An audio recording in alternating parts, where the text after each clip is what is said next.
Magnifique lever de soleil. Ce 31 août.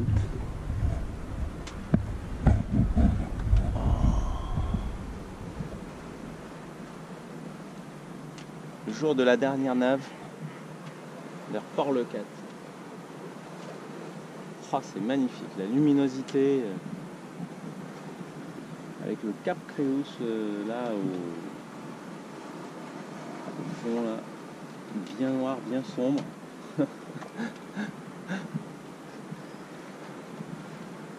Ouais, je vais le passer de manière tranquille moi. Il y aura je pense 10 nœuds ou quelque chose comme ça.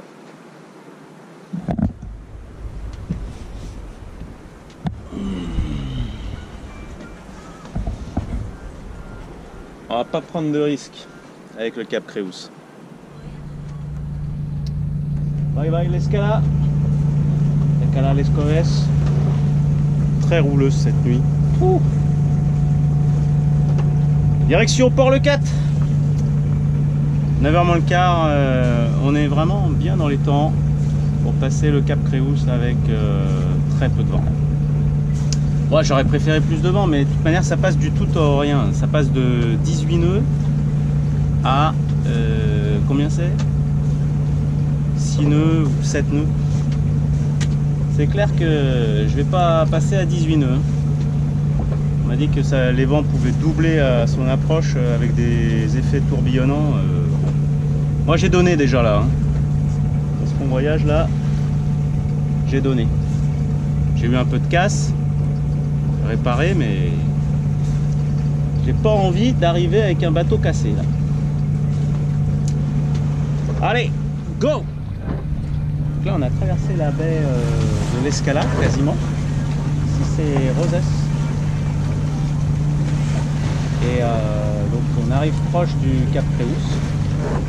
Alors je le fais tout doucement parce que il est que 10h15. Et le vent tombe à partir de 11h. Parce que là, en fait, il y a toujours 18 nœuds.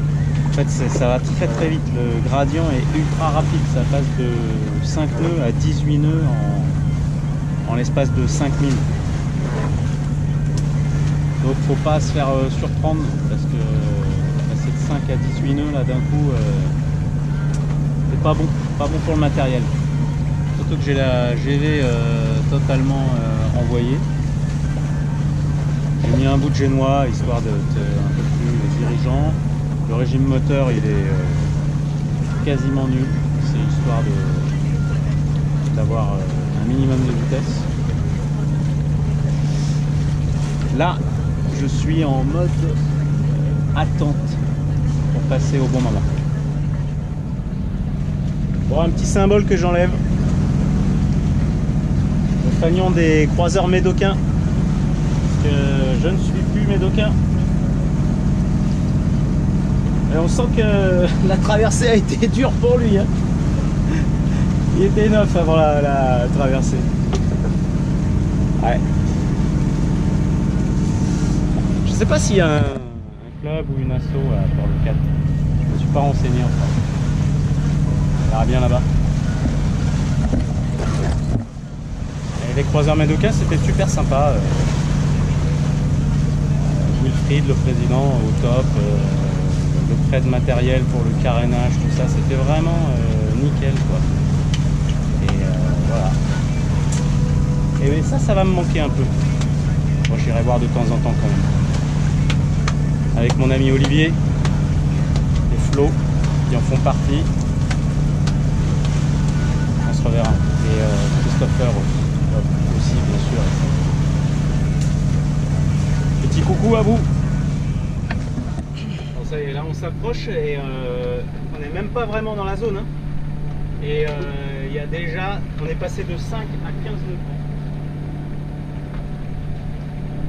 Donc je pense que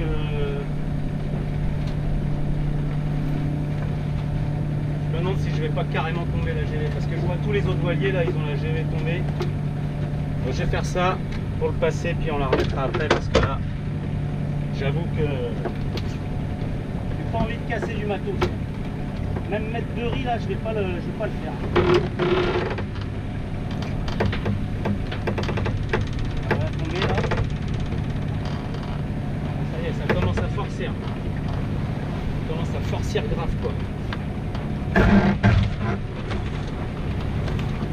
la faire faceiller là. Et on la tourne.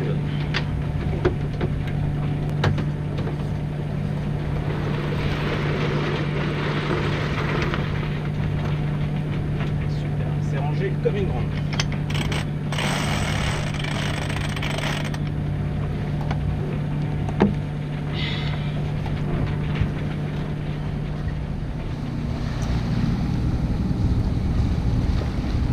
Ouais, c'est le début du massif là. C'est magnifique. Je crois que on va passer devant Cadaqués après. Vraiment magnifique. Bon, on a bien fait de la ferler la voile. Hein. 20, 21, 22 tout à l'heure. Et encore, je suis pas dans l'endroit qui souffle le plus. Et je m'étais dit, ils avaient annoncé à 11 h ça tombait. Il est 11 h. J'ai 22 là, 23. Heureusement que j'ai ferlé les voiles. Putain, on aurait chié encore pour rien. Enfin, heureusement, j'ai réparé la pompe, le moteur tourne impeccable. Hein, parce que là, faut pas le faire sans moteur. Hein, ici. Je connaissais pas bien, on m'avait prévenu. Et c'est tout à fait vrai. D'ailleurs, j'ai vu aucun voilier avec les voiles. Ils sont tous voiles ferlées au moteur. Tous. Moi, je me suis sacrément rapproché de la côte pour éviter les grosses vagues. Et qu'est-ce que je vois là-bas? Le mec, il est en dinghy.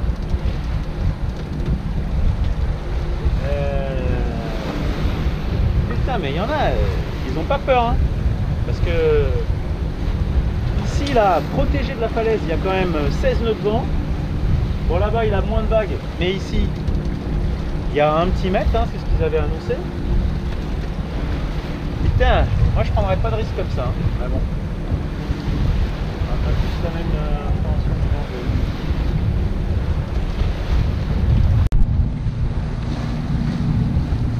que alors là, c'est magnifique. On arrive dans le golfe ou la baie, je sais pas, de Cadaqués. Et là, c'est vraiment magnifique. Donc là-bas, il y a un bateau là, au moteur. Là-bas, lui, dans la baie, il avait la voile. Il est tout au bout là-bas. Maintenant, il passe entre les îles, mais ça faceille de malade. Donc, je sais pas ce qu'il fait. Je sais pas s'il va enrouler ou pas, mais...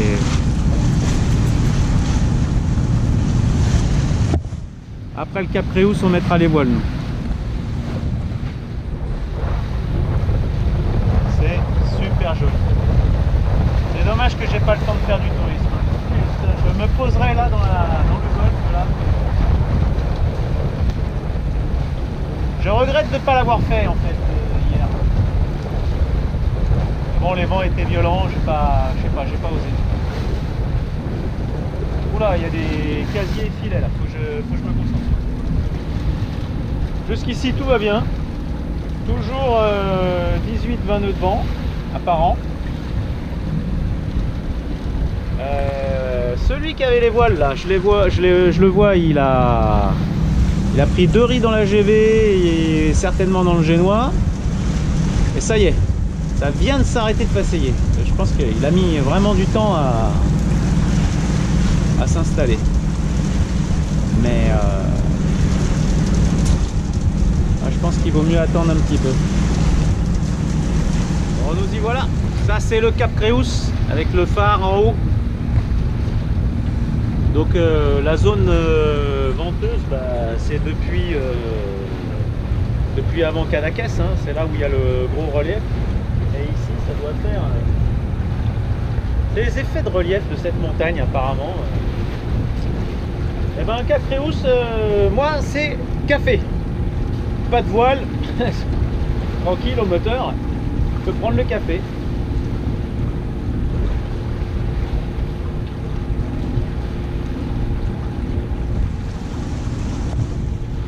On finit le café, on passe le cap pour de vrai. tailleur comme ça là, et hop, j'envoie la purée.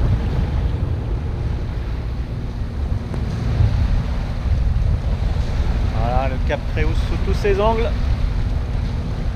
avec les petits îlots là qui l'entourent. Il y avait un passage là entre les deux, mais j'ai pas osé vu le vent là. Je sais pas trop les effets qu'il peut y avoir là. J'ai pas envie de me faire surprendre. Oh là là.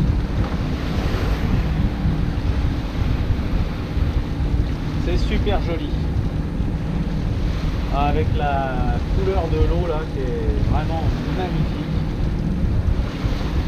Me tarde de pouvoir mettre les voiles là. Et voilà, en arrière-plan, les Pyrénées-Orientales, la côte française, Port-le-4 pas loin, à peu près 40 000. Bon allez, on va se renvoyer la GV, pleine balle. On est bon, on est bon. J'enlève la retenue.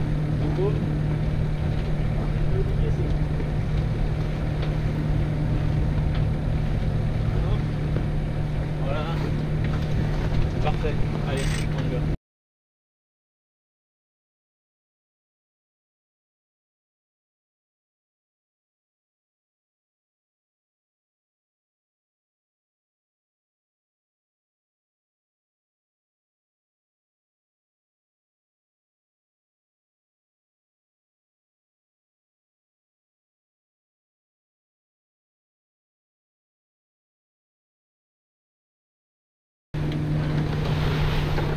Allez, on coupe le moteur.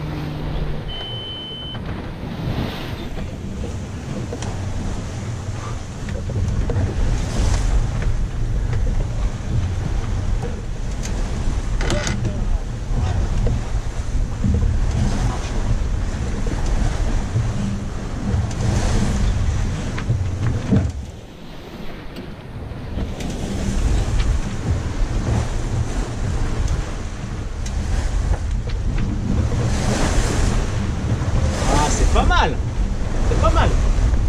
Bon réglage, poil dehors, moteur éteint. Combien? Au très serré. On fait pas le cap absolu, mais j'ai bon espoir que. De toute manière, le vent va un peu tourner et après il va passer carrément au sud. Donc là, on en profite. On est à 5,5 à peu près. Ouais, c'est ça. Ça oscille entre 5,3 et 5,8, donc on va dire 5,5. Un peu au-dessus de 5 quoi. Ce qui est très bien.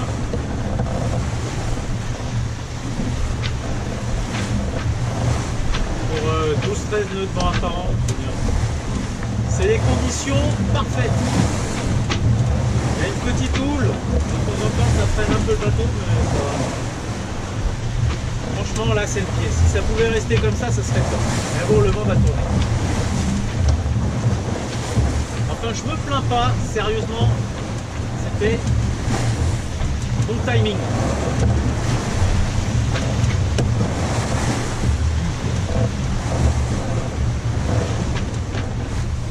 C'est bon.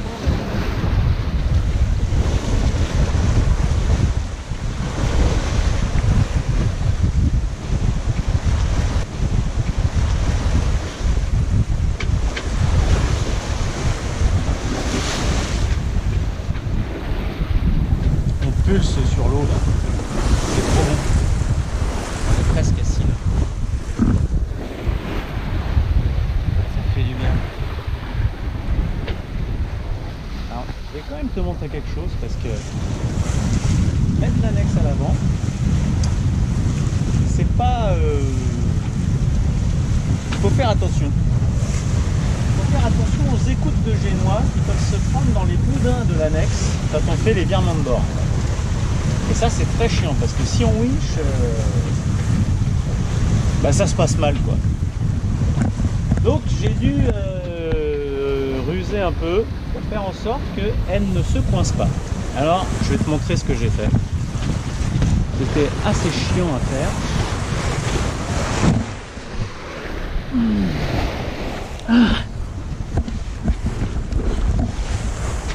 Donc voilà ce que j'ai fait.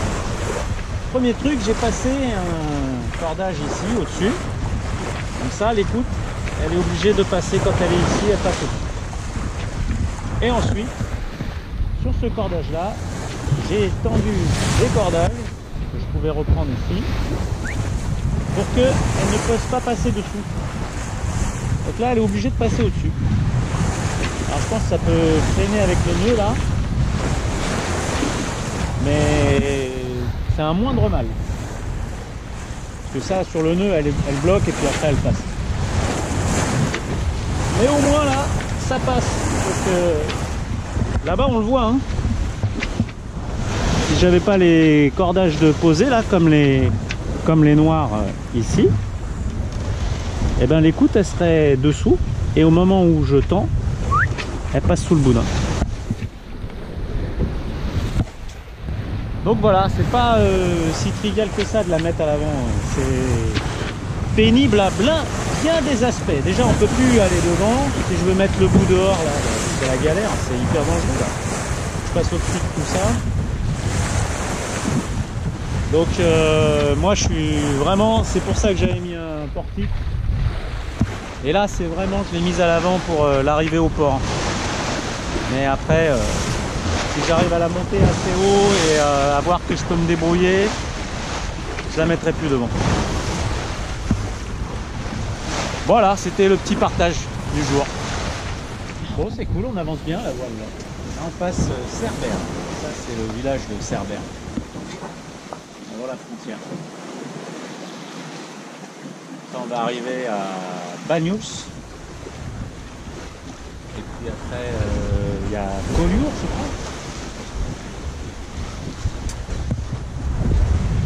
crois. Ouais, des noms sympathiques, hein, les Pyrénées-Orientales. J'aime bien.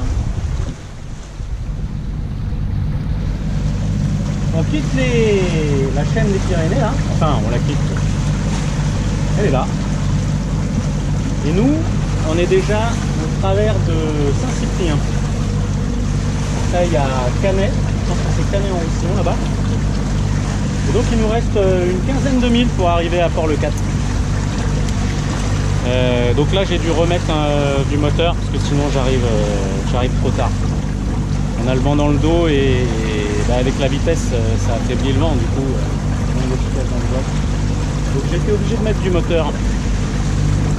Voilà, donc bah, après je vais filmer l'arrivée, ne serait-ce que pour moi, pour voir les choses que j'aurais bien faites, les choses que j'aurais pas super bien faites. Je vais me préparer bien les amarres.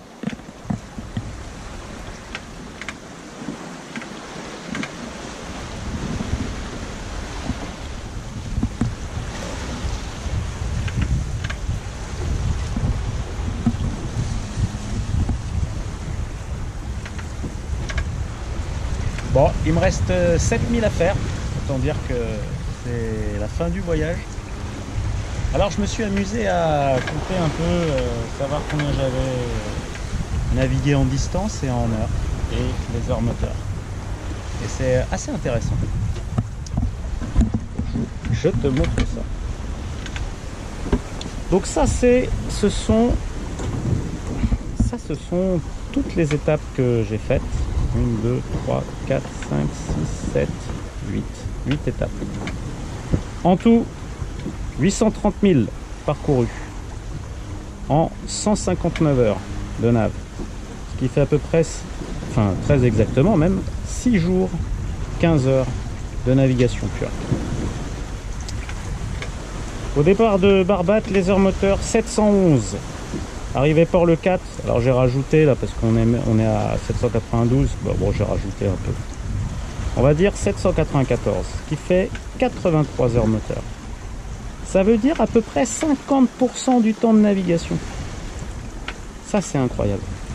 Bon là-dedans il y a aussi toutes les heures moteur mouillage, chauffage, manœuvre de port, donc ça en enlève quand même quelques-unes. Hein, je pense que au moins 8 heures, je pense, au moins 1 heure par étape entre l'arrivée et le départ. Ouais. Faut enlever à peu près, ouais, une dizaine d'heures. Allez, on va dire une dizaine d'heures. Mais ça fait quand même pas loin de la moitié, quoi. 40% du temps. Je pensais pas avoir fait autant de moteur. Surtout avec la pompe qui fuyait. Punaise. 83 heures moteur. Plus les heures moteur du convoyage avant d'arriver à Barbade, quoi. Et alors là,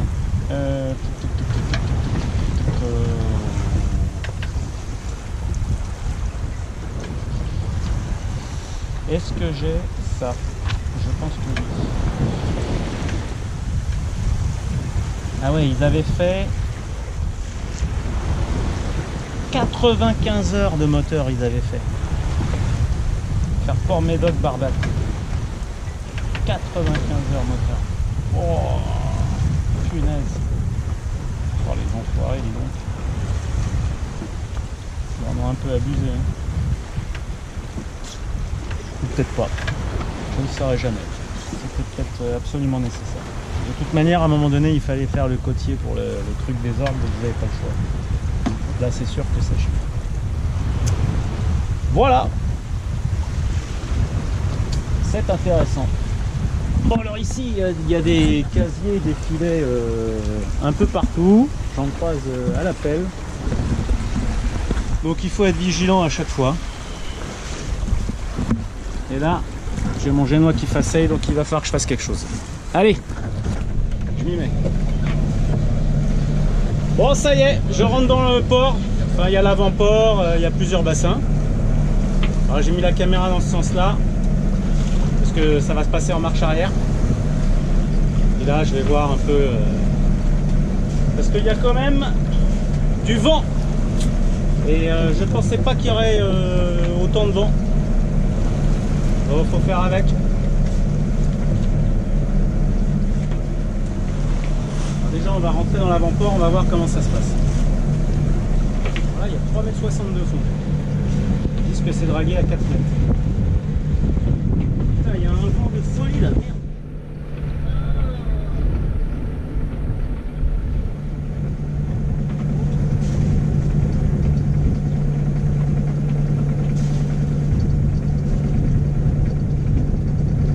On va voir si je peux faire mon demi-tour dans le bassin.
Putain, le pilote ne marche pas en marche arrière. Oh putain.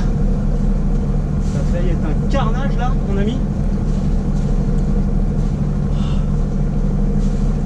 Oh là là, je voulais remettre un... pare-batte. J'ai mis le pilote en marche arrière, ça marche pas en marche arrière. Putain. Bon.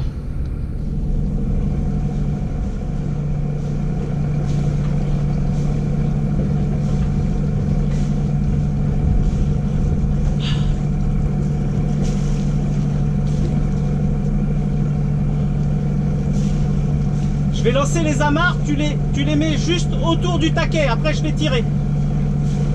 T'as pas besoin de faire de nœud. Ok? Non, tu la mets juste autour, c'est juste pour bien viser autour.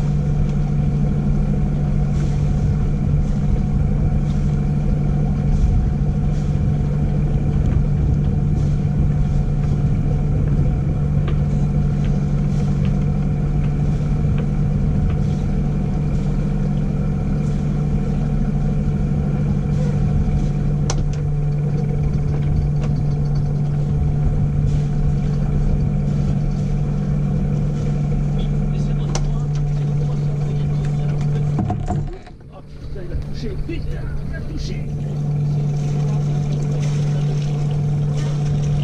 Ouais, ça va. C'est le pare-batte. Putain, ça... Non, non, non, tu la mets juste autour. Et moi, je tire après. En fait, je l'avais préparé au cas où. Ouais, regarde. Pousse-toi, regarde, pousse-toi. Hop, mets-la autour. Autour, juste. Voilà, stop. Voilà, comme ça. Non, non, c'est bon, c'est bon. Et l'autre, non, c'est bon. Là, je pensais que ça bouge pas. Voilà.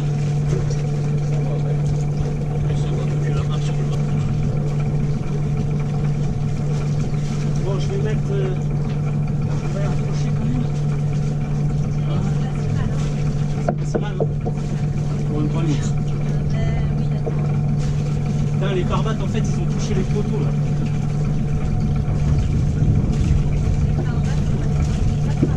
Alors attention, là. Trésor de m'accueillir, quand même pour me mettre des amarres. Putain. Bon, allez, j'éteins le moteur et puis on règle toutes ces amarres.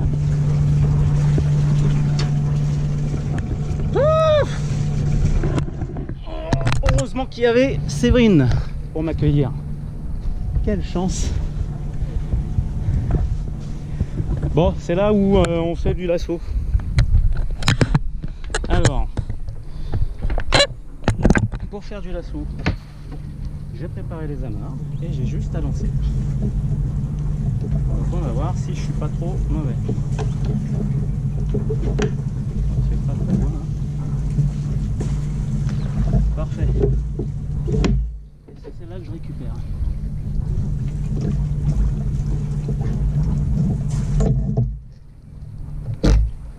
Alors on va pas trop l'attendre parce que il va falloir reprendre.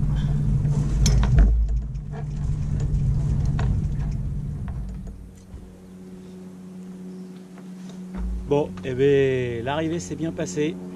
Après c'est 830 000. 6 jours et 15 heures de nav. Maintenant, gros nettoyage. Et après, on reviendra dans, je sais pas quand. Peut-être dans quel jour.